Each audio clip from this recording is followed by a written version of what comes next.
নিশিভূমি গ্রামের মধ্যে সাতরা বাঁচতে যাচ্ছিল। আর প্রতিদিন সন্ধ্যার মতো আজকেও চারদিকে ঘন্টার শব্দ হচ্ছে। এই ঘন্টার শব্দ হওয়ার সাথে সাথে গ্রামের লোকেরা তাদের বাড়িতে চলে যায়। আর ঠিক সাতরা বাজার কিছুক্ষণ আগে গ্রামের পুলিশ সবাইকে সতর্ক করেছিল, সাতরা বাজতে চলেছে, সাতরা বাজতে চলেছে, সবাই যার যার বাড়ির দিকে যাওয়া শুরু করুন। আরে ঘন্টার শব্দ হচ্ছে, তার মানে কিছুক্ষণের মধ্যেই সাতটা বেজে যাবে। আর আমাকে সাতটা বাজার আগেই বাড়িতে যেতে হবে। বন্ধুদের সাথে খেলা করতে করতে কখন যে এত রাত হয়ে গেল বুঝতেই পারিনি। সাতটা বাজলেই ওরা চলে আসবে। ওরা যদি আমাকে দেখে ফেলে তাহলে ওরা আমার মাকেও মেরে ফেলেছে।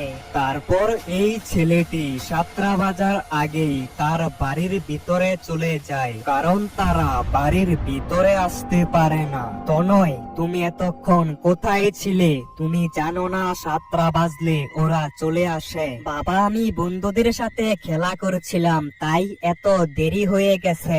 ঠিক আছে, তবে সাতটা বাজার আগেই বাড়ির দরজা জানালা সবকিছু বন্ধ করে দাও। হ্যাঁ, আমি সবকিছু বন্ধ করে দিচ্ছি, কিন্তু ওরা কি জানালা দিয়েও ভিতরে আসতে পারে? আরে সাতটা বেজে গেছে, ওরা আসার আগে তাড়াতাড়ি সবকিছু বন্ধ করো। তারপর রাহুলের কথা মতো তার ছেলে দরজা বন্ধ করে দেয়, কিন্তু সে যখনই জানালা বন্ধ করতে যায় তখন এরকম কিছু একটা দেখে। তনয় বাবা, এই দেখো আমি এসে পড়েছি, তাড়াতাড়ি দরজা খোলো, সাতটা তো বেজে গেছে। আরে মা, তুমি? কিন্তু তুমি তো মরে গিয়েছিলে। না তো, দেখো আমাকে, আমি তো বেঁচে আছি। তবে তাড়াতাড়ি দরজা খোলো, না হলে ওরা চলে আসবে। সাতটা বেজে গেছে। হ্যাঁ মা, আমি এখনই দরজা খুলছি, তুমি তাড়াতাড়ি ভিতরে চলে আসো। তারপর তনয় দরজা খুলে দেয়, কিন্তু দরজার বাইরে কেউ ছিল না। মা, তুমি কোথায়? তনয়, তুমি এটা কি করছো? সাতটা বাজার পর তুমি দরজা কেন খুললে? তারপর কিছু একটা হয় আর চারদিকের সবকিছুই অন্ধকার হয়ে যায়। তনয় বাবা, তুমি কোথায়? এই দেখো আমি চলে এসেছি। মার সাথে দেখা করবে না? কোথায় চলে গেলে তুমি? তনয় সেখানে ছিলই না, রাহুল তাকে নিয়ে পাশের রুমের মধ্যে চলে গেছে। বাবা, আমি মার সাথে কথা বলবো। তুমি তো বলেছিলে মা মরে গেছে। চুপ, একদম কথা বলবে না, এটা তোমার মা না। তনয় বাবা, আমি জানি তুমি এটার ভিতরে আছো, দরজা খোলো, মার সাথে কথা বলবে না? রাহুল, ও রাহুল, দেখা করতে দাও না ওর সাথে। আর কত মিথ্যে কথা বলবে? আমি তো এখনো বেঁচে আছি। বাবা, আমি মার সাথে দেখা করব। তোমার যদি সত্যি মনে হয় এটা তোমার মা, তাহলে কালকে সকালে দেখা করবে। এখন চুপচাপ ঘুমিয়ে পড়ো। কিন্তু বাবা, মার সাথে এখন দেখা করলে কি হবে? তোমাকে বলেছি না চুপ করে থাকতে, একদম কথা বলবে না, চুপ করে ঘুমিয়ে পড়ো। আরে রাহুল, দেখা করতে দাও না ওর সাথে। তুমি শুনতে পাচ্ছ আমি কি বলছি? ও রাহুল। কিন্তু তনয় তার বাবার কথা মতো চুপ করে বসেছিল, আর কিছুক্ষণের মধ্যে সে ঘুমিয়ে পড়ে। কিন্তু ঠিক সেই সময় অন্যদিকে স্যার স্যার, প্লিজ আমাদের সাহায্য করুন। আমাদের গাড়িটার অ্যাক্সিডেন্ট হয়েছে, আর আমার ছোট ভাই সেই গাড়িটার মধ্যে আটকা পড়েছে। আরে তুমি এটা কি বলছো? তাহলে তো আমাদেরকে এক্ষুনি যেতে হবে। কিন্তু স্যার, এখন কি পুলিশ স্টেশনের বাইরে যাওয়া ঠিক হবে? আরে তুমি কি বুঝতে পারছো না, কতগুলো লোক বিপদে পড়েছে, আমাদেরকে যেতে হবে, তাদেরকে সাহায্য করতে হবে। তুমি কোনো চিন্তা করো না, আমরা তোমাদের সাহায্য করব। হ্যাঁ স্যার, তাড়াতাড়ি বাইরে আসুন, আমাদেরকে বাঁচান। তাড়াতাড়ি চলো, কিন্তু তোমাদের গাড়িটা কোথায় অ্যাক্সিডেন্ট হয়েছে? স্যার, এখন কয়টা বাজে মনে আছে তো? তো এই পুলিশ অফিসার গুলো যখনই পুলিশ স্টেশনের বাইরে আসে, এই ভয়ানক বাচ্চাটা তাদের উপর ঝাঁপিয়ে পড়ে, আর এই পুলিশ অফিসারদেরকে এরা খুবই খারাপ ভাবে মেরে ফেলে।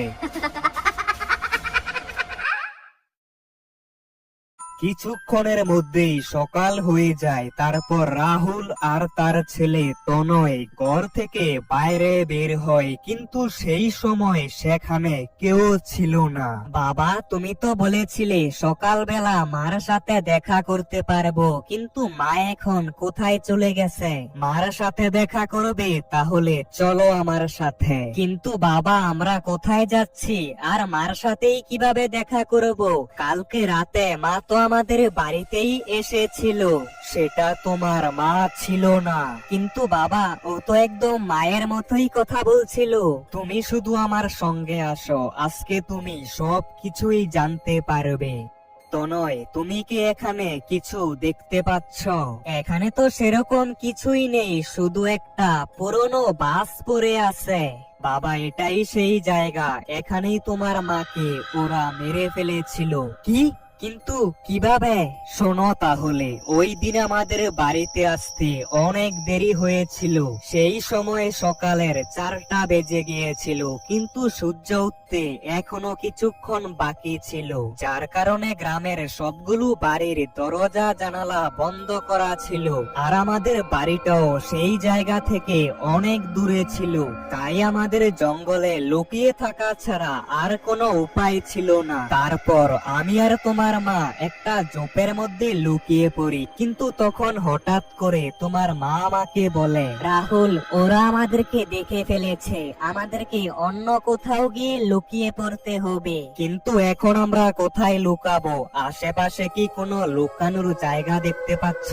আশেপাশে তো সেরকম কিছু দেখতে পাচ্ছি না, তবে একটু দূরে একটা পুরনো বাস পড়ে আছে। আমরা সেই বাসটার মধ্যে গিয়ে লুকাতে পারি, সেখানে তারা আমাদেরকে দেখতে পাবে না। হ্যাঁ, চলো তাহলে সেখানেই যাই। তারপর আমি তো সেই বাসের মধ্যে উঠে পড়ি, কিন্তু তোমার মা কারো সঙ্গে কথা বলছিল। আন্টি, আন্টি, আমি এই গ্রামের মধ্যে হারিয়ে গিয়েছি। আমার বাড়ি এখান থেকে অনেক দূরে, কিন্তু তুমি এখানে কিভাবে এলে? আর তোমার মা বাবা কোথায়? আন্টি, আমাকে সাহায্য করো, ওরা চলে আসলে আমাকে মেরে ফেলবে। তুমি ভয় পেও না, আমরা এই বাসের মধ্যে লুকিয়ে পড়বো, এখানে তারা আমাদেরকে দেখতে পাবে না। সত্যি আন্টি? কিন্তু আমি তো তোমাকে দেখতে পেয়ে গেছি। আমি তোমার মাকে বাঁচানোর জন্য অনেক চেষ্টা করেছিলাম, কিন্তু সেই সময় অনেক দেরি হয়ে গিয়েছিল। বাসের দরজাটা লক হয়ে গিয়েছিল, আর তুমি তো জানো আমি চোখে দেখতে পাইনি। আমি অনেক চেষ্টা করেও বাসের দরজাটা খুলতে পারিনি, আর ততক্ষণে ওরা বাসের দরজার সামনে চলে এসেছিল। হ্যালো আঙ্কেল, বাইরে আসুন না, আমাদের সাথে খেলা করুন আঙ্কেল। ওরা সারা রাত সেখানেই দাঁড়িয়েছিল, কিন্তু সকাল হওয়ার সাথে সাথে তারা ওই জায়গা থেকে চলে যায়। তবে তোমার মাকে আর কোথাও খুঁজে পাইনি। কিছুক্ষণ পর রাহুল বাড়িতে চলে যায়, কিন্তু তার ছেলে তনয় গ্রামের মধ্যেই ঘোরাঘুরি করতে থাকে, কারণ দিনের বেলা কোনো বিপদ নেই। কালকে রাতে আমি যাকে দেখেছিলাম সেটা আমার মা ছিল না। একবার দিদির দোকান থেকে ঘুরে আসি। 7টা বাজতে চলেছে, 7টা বাজতে চলেছে। তাড়াতাড়ি সবাই যার যার বাড়িতে চলে যান, আর দরজা জানালা সবকিছু বন্ধ করুন। 7টা বাজতে চলেছে, 7টা বাজতে চলেছে। আরে ঘন্টা পড়ছে, চল চল সবাই বাড়িতে যা, এখন দোকান বন্ধ করা হবে। আরে দিদি, তুইও না এইসবে বিশ্বাস করিস? তাহলে ওই দিন রাহুলের স্ত্রীকে তো ওরা মেরে ফেলেছিল, কিন্তু রাহুলকে কেন মারতে পারেনি? দেখ আকাশ, তোর সাথে এই বিষয়ে কথা বলার সময় আমার কাছে নেই। আমি এখন দোকান বন্ধ করব, তোর জন্য এটাই ভালো হবে। 7টা বাজার আগে বাড়িতে চলে যা, রাস্তার মধ্যে ওই শয়তানরা চলে আসলে তখন কিন্তু আমি আর দোকান খুলবো না।